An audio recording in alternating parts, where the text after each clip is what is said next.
पासून राज्यभर शिक्षक निमशासकीय कर्मचाऱ्यांनी जे आहे संप पुकारला आहे. आपल्या मागण्यासाठी जे तहसील कार्यालयात धरणे देतात. आपण हिंगणघाटच्या तहसील कार्यालय या समोर आला. इथे सुद्धा जे कर्मचारी आहे आजपासून संपावर गेले. काय मागण्या घेऊन आपण संप पुकारला आहे, काय बोलणार? प्रमुख मागणी आमची ही आहे का जुनी पेन्शन जशा तशी लागू करावी शासनाने. यापूर्वी आम्ही शासनाला वारंवार नोटीस दिलेली आहे, द्वार सभा घेतल्या आहे, संपासाठी आम्ही निवेदन दिलेलं आहे. पण सरकार ही अशी आहे मगरूर की आम्हाला कोणत्याही पदाधिकाऱ्याला प्राचारण करत नाही चर्चेसाठी. त्यामुळं आम्ही संघटनेमार्फत संपाचं छत्र आम्ही घेतलेलं आहे हातात. आणि हा संप आमच्या प्रमुख मागण्या पूर्ण होतपर्यंत, जोपर्यंत होत नाही तोपर्यंत आम्ही असाच पुढे चालू राहील. आमच्या वरिष्ठाचे आदेश जोपर्यंत येत नाही तोपर्यंत हा संप असाच पुढे चालू राहील. मुख्य मागणी होती जुनी पेन्शन योजना, त्या संदर्भात काय सांगा? मुख्य मागणी तीच आहे का जुनी पेन्शन जशाची तशीच. आमचे जे 2004च्या नंतर जे कर्मचारी लागलेले आहेत ते शासनाने जुनी पेन्शन बंद केलेली आहे. पण पूर्वरित पेन्शन धारक जे आहेत तशाच तशी ते पेन्शन चालू व्हावी. आणि सर 1981चा जो जी आर आहे, अनुकंप तत्वावर भरती करावी. वर्ग 4च्या माध्यमातून ज्या पदं भरत होते वर्ग 4च्या पाल्यांना नियुक्त झाल्यानंतर, ती जी आर पुनर्वर करावा. आणि ती मागणी सुद्धा आमची जिव्हाळ्याची असल्यामुळं ती मागणी सुद्धा शासनाने जमा करावी. आणि सेवानिवृत्तीचे वय जे आहे ते 58-60 करण्यात यावे. कारण काही खूप जबाबदाऱ्या असते का त्या राहून जाते सेवानिवृत्त झालं 58 झाल्यानंतर. त्याच्यामुळं आमच्या 2 वर्ष सेवानिवृत्त आमचं वय 58च्या जागी 60 करावं, ह्या आमच्या प्रमुख मागण्या आहेत. एकूणच आपण हिंगणघाटच्या तहसील कार्यालयात होतो. राज्यभर जे आहे कर्मचाऱ्यांनी आजपासून राज्य कर्मचाऱ्यांनी संप पुकारला आहे.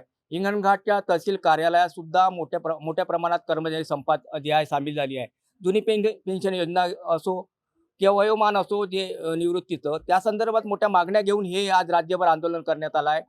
आता हे बेमुदत असं संपाचा एल्गार या कर्मचाऱ्यांनी उभारला आहे. जोपर्यंत या मागण्या पूर्ण होणार नाही तोपर्यंत संप सुरू राहणार अशी जी हाक या कर्मचाऱ्यांनी दिली आहे. पण हा संप आणखी किती काळ कर्मचारी धरून ठेवणार आहे हेच पाहावं लागणार.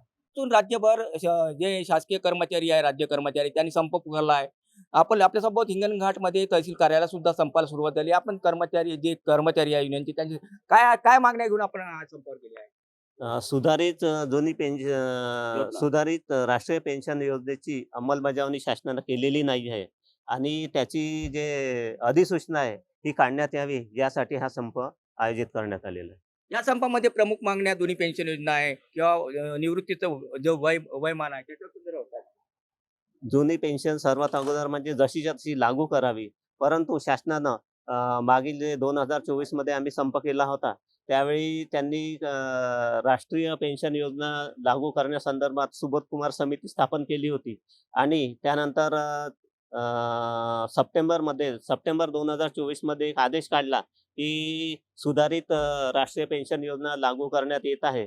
पण त्याची अंमलबजावणी केली नसल्यामुळे आणि अधिसूचना काढल्या नसल्यामुळे पुन्हा हा संप करण्यात आलेला आहे. यामध्ये शिक्षक, शिक्षकेतर कर्मचारी, निमशासकीय कर्मचारी आणि सर्व राज्य शासकीय कर्मचारी संपात सहभागी झालेले आहेत. एकूणच हिंगणघाटच्या तहसील कार्यालयामध्ये सुद्धा जे शासकीय जे राज्य सरकारचे कर्मचारी आहे यांनी आजपासून बेमुदत संपाला हाक दिली आहे. या ठिकाणी हाक दिल्यामुळे मोठ्या प्रमाणात जे आहे व्यवस्थापन जे कार्यालयीन काम आहे ते कोलमडलं आहे. पण हा संप अधिक काळ झाला तर नक्कीच या संपानंतर शासकीय कामकाजाला अडथळा निर्माण होईल. तेव्हा शासनाने लवकरात लवकर या संपाचा तोडगा काढावा अशी मागणी या कर्मचाऱ्यांची आहे. राज्यभर जे सरकारी कर्मचारी आहे किंवा सरकारी कर्मचारी आहेत त्यांनी आजपासून संपर्क आपल्या महिला प्रतिनिधी सुद्धा आहे त्यांच्याशी आपण मला सांगा, आजपासून आपण पेन्शन जे संपर्क केले काय बोलणार? मला एवढंच सांगायचं आहे की शासनाने आमची जी पेन्शन बंद केलेली आहे, जुनी पेन्शन, ती आम्हाला चालू करायची आहे. त्याकरिता आम्ही या संपावर आज बसलेलो आहोत. या जुनी पेन्शनचा त्यांनी GR तर काढलेला आहे, पण त्या GRला अंमलात आणण्यासाठी जी अधिसूचना काढावी लागते, ती अधिसूचना अजून त्यांनी काढलेली नाही आहे. ती अधिसूचना त्यांनी काढावी व जुनी पेन्शन आम्हाला पूर्ववत चालू करून द्यावी, याकरिता ही आमची संपाची मुख्य मागणी आहे. त्याबरोबरच कर्मचाऱ्यांचे वय हे 58 वर्षावरून 60 वर्षावर निवृत्तीचे करावे अशी सुद्धा आमची मागणी आहे. त्याचबरोबर पुरवठा विभागातील जे कर्मचारी आहे, जसे की ते ज्युनियर क्लर्क असो, पुरवठा निरीक्षक असो, गोदाम व्यवस्थापक असो, यांची बेसिक हे वाढवण्यात यावे, याकरिता सुद्धा ही आम्ही संपात मागण्या उपस्थित केलेल्या आहेत. एकूणच हिंगणघाटमध्ये संप पुकारला आहे. आणखी काही महिला प्रतिनिधी काय सांगणार आता? संप पुकारण्याचं कारण म्हणजे आमच्या मागण्या वारंवार आम्ही संप करून सुद्धा दुर्लक्षित केल्या जातात आणि त्या पूर्ण होत नाही. त्यामुळे आम्हाला हे म्हणजे असा कठोर निर्णय घ्यावा लागते आणि संप करावं लागते.